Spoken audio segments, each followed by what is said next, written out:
Malar's kitchen பார்க்கும் உங்கள் அனைவருக்கும் என்னுடைய அன்பான வணக்கம். இன்றைக்கி கேரட் பொரியல், அப்புறமா முட்டைகோஸ் பொரியல், அப்புறம் சூப்பரான உருளைக்கிழங்கு வறுவல், இந்த மாதிரி 3 வகையான சைட் டிஷ் நம்ம பார்க்க போகிறோம். ஸோ வாங்க இதை எப்படி செய்யுதுன்னு பார்க்கலாம். முதல்ல நம்ம பார்க்க போகிறது கேரட் பொரியல் எப்படி செய்யுதுன்னு பார்க்கலாம்.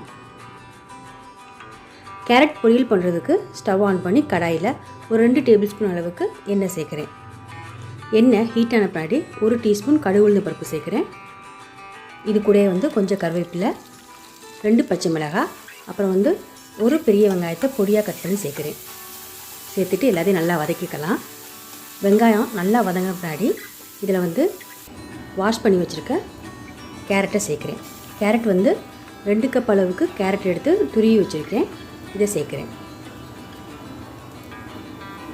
சேர்த்துட்டு இது கூட தேவையான அளவு உப்பு, அப்புறம் கொஞ்சம் மஞ்சத்தூள் சேர்த்து எல்லாத்தையும் நல்லா மிக்ஸ் பண்ணிக்கலாம். கேரட் இந்த மாதிரி துருவி சேர்க்கறதுனால ரொம்ப சீக்கிரம் வெந்துடும். அதனால் இதை மூடி வச்சு ஒரு 5 நிமிஷம் வேக வச்சா போதும். இப்போ எல்லாத்தையும் ஒரு தடவை நல்லா கலந்துட்டு மூடி வச்சிடலாம். இப்போ 5 நிமிஷம் ஆயிடுச்சு. மூடியை திறந்து பார்க்கலாம். கேரட்லாம் ரொம்ப சாஃப்டாக சூப்பராக வெந்துருச்சு. இதை ஒரு தடவை நல்லா கலந்து விட்டுட்டு இப்போ இதில் துருவி வச்சுருக்க தேங்காய் 1/4 கப் சேர்க்குறேன். சேர்த்துட்டு இதே ஒரு தடவை நல்லா மிக்ஸ் பண்ணி விட்டுறலாம். மிக்ஸ் பண்ணியாச்சு. இவ்வளோதாங்க, சூப்பரான கேரட் பொரியல் ரெடி ஆயிடுச்சு. இந்த கேரட் பொரியல் எல்லா வகையான குழம்புக்கும் ரொம்ப நல்லாயிருக்கும். செய்கிறதும் ரொம்ப ஈஸி, அதே சமயம் நல்லா ஹெல்த்தியானது கூட. சூப்பரான கேரட் பொரியல் ரெடி ஆயிடுச்சு. அடுத்ததாக பார்க்கக்கூடியது முட்டைகோஸ் பொரியல். முட்டைகோஸ் பொரியல் பண்ணுறதுக்கு முட்டைக்கோஸ் எடுத்து நல்லா வாஷ் பண்ணிவிட்டு இந்த மாதிரி துருவி வச்சுருக்கேன். இப்போ முட்டைக்கோஸ் பொரியல் எப்படி செய்யுதுன்னு பார்க்கலாம். கடாயில் ஒரு 2 டேபிள் ஸ்பூன் அளவுக்கு எண்ணெய் சேர்த்து எண்ணெய் ஹீட்டான பின்னாடி இதில் 1 டீஸ்பூன் கடுகு உளுந்து பருப்பு சேர்க்குறேன். கடுகு உளுந்து பருப்பு நல்லா பொரியட்டும். இப்போ நல்லா பொரிஞ்சிருச்சு. இதில் கட் பண்ணி வச்சுருக்க ஒரு வெங்காயத்தை பொடி பொடியாக கட் பண்ணி சேர்க்குறேன். இது கூட 2 பச்சை மிளகாய், அப்புறம் கொஞ்சம் கருவேப்பிலை சேர்த்துட்டு வெங்காயத்தை நல்லா வதக்கி விட்டுக்கலாம். வெங்காயம் நல்லா வதங்கின பின்னாடி இதில் வாஷ் பண்ணி துருவி வச்சுருக்க முட்டைக்கோஸ் சேர்க்குறேன். முட்டைக்கோஸ் 2 கப் அளவுக்கு முட்டைக்கோஸ் எடுத்து துருவி வச்சுருக்கேன். இதை சேர்க்குறேன். சேர்த்துட்டு இது கூடவே தேவையான அளவு உப்பு சேர்த்துட்டு எல்லாத்தையும் நல்லா மிக்ஸ் பண்ணிவிட்டு இதை மூடி வச்சு வேக வச்சுக்கலாம். இது தண்ணி எதுவும் சேர்க்க வேணாம். முட்டைக்கோஸே தண்ணி காய் தான், அதனால் தண்ணி எதுவும் சேர்க்க தேவையில்லை. மூடி வச்சு ஒரு 5 நிமிஷம் நல்லா வேக வச்சுக்கலாம். 5 நிமிஷம் ஆயிடுச்சு. இப்போ மூடியை திறந்து பார்க்கலாம்.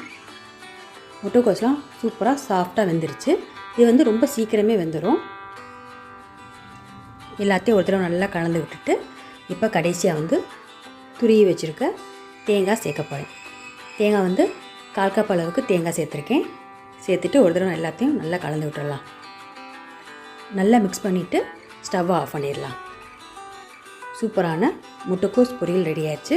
இது எல்லா வகையான குழம்புக்கும் ரொம்ப சூப்பராக இருக்கும். சூப்பரான பெஸ்ட் சைட் டிஷ் இது. முட்டைக்கோஸ் பொரியல் ரெடி ஆயிடுச்சு. அடுத்ததாக பார்க்கக்கூடியது உருளைக்கிழங்கு வறுவல். ஸோ உருளைக்கிழங்கு வறுவல் எப்படி செய்யுதுன்னு பார்க்கலாம். கடாயில் ஒரு 5 டேபிள் ஸ்பூன் அளவுக்கு எண்ணெய் சேர்க்குறேன். எண்ணெய் கொஞ்சம் ஹீட்டான பின்னாடி இதில் 1 டீஸ்பூன் அளவுக்கு கடுகு உளுந்து பருப்பு சேர்க்குறேன். கடுகு கொஞ்சம் பொரிஞ்ச பின்னாடி கட் பண்ணி வச்சுருக்க உருளைக்கிழங்கு சேர்க்குறேன். உருளைக்கிழங்கு 2 மீடியம் சைஸ் அளவுக்கு உருளைக்கிழங்கு எடுத்து நல்லா தண்ணியில் வாஷ் பண்ணிவிட்டு பொடி பொடியாக கட் பண்ணி தண்ணியில் சேர்த்துருக்கேன். கட் பண்ண எல்லா உருளைக்கிழங்கையும் சேர்த்துடலாம். எல்லாத்தையும் ஒரு தடவை நல்லா மிக்ஸ் பண்ணி விட்டுடலாம். எல்லாத்தையும் நல்லா மிக்ஸ் பண்ணிவிட்டு இது கூடவே கொஞ்சம் கருவேப்பிலையை சேர்த்துட்டு ஒரு தடவை மிக்ஸ் பண்ணி விட்டுடலாம்.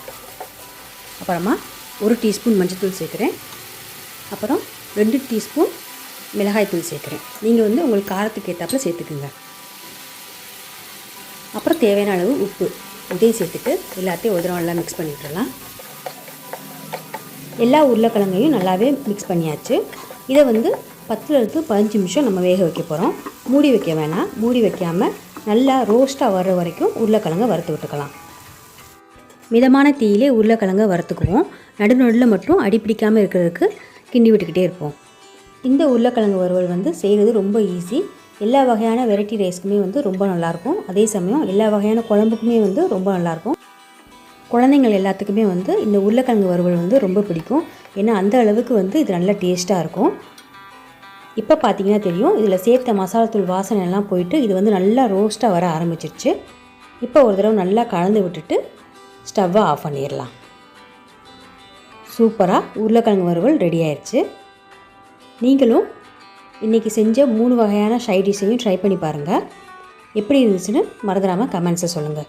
இந்த வீடியோ உங்களுக்கு பிடிச்சிருந்துச்சுன்னா வீடியோ கீழே லைக் பண்ணுங்கள், ஷேர் பண்ணுங்கள். அப்புறம் இது வரைக்கும் நீங்கள் மலர்ஸ் கிச்சனுக்கு சப்ஸ்கிரைப் பண்ணலன்னா மறந்துடாமல் சப்ஸ்கிரைப் பண்ணிடுங்க. கூடவே பக்கத்தில் இருக்க பெல் பட்டனை ப்ரெஸ் பண்ணிடுங்க. அப்போ தான் வந்து நான் போடக்கூடிய வீடியோஸ் எல்லாமே நீங்கள் உடனுக்குடன் பார்க்கலாம்.